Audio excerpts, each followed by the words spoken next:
ગાંધીનગરમાં joint parliamentary committee એટલે કે જેપીસી સાથે બાર કાઉન્સિલના સભ્યોની એક અત્યંત મહત્વપૂર્ણ બેઠક યોજાઈ છે અને આ બેઠકમાં દેશના વરિષ્ઠ એડવોકેટ્સ અને પૂર્વ ન્યાયાધીશોએ ખાસ હાજરી આપી હતી। કાયદાકીય પાસાઓ પર વિસ્તૃત ચર્ચા પણ કરવામાં આવી। બેઠકનો મુખ્ય એજન્ડા દેશમાં એક જ સમયે ચૂંટણી યોજવા અંગેનો એટલે કે વન નેશન વન ઇલેક્શનના બિલને તાત્કાલિક મંજૂરી આપવાના સંદર્ભનો હતો। બાર કાઉન્સિલના સભ્યોએ જેપીસી સમક્ષ પોતાનું મંતવ્ય રજૂ કરતા જણાવ્યું હતું કે દેશના હિત માટે એક જ સમયે ચૂંટણીઓ યોજવી ખૂબ હિતાવહ છે। જો કે આ પ્રક્રિયામાં રહેલી કાયદાકીય જટિલતાઓ પર પણ પ્રકાશ પાડવામાં આવ્યો હતો।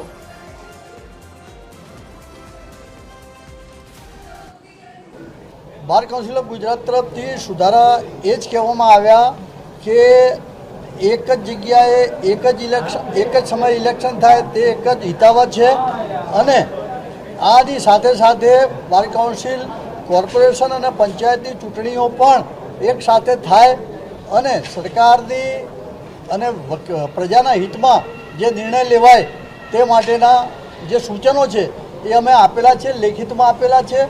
कारण के आ सूचनोनी हजी चर्चा विचारणा थशे अने त्यारबाद एनो अमल केवी रीते थशे ते अंगे आवनार समयमां नक्की करवामां आवशे।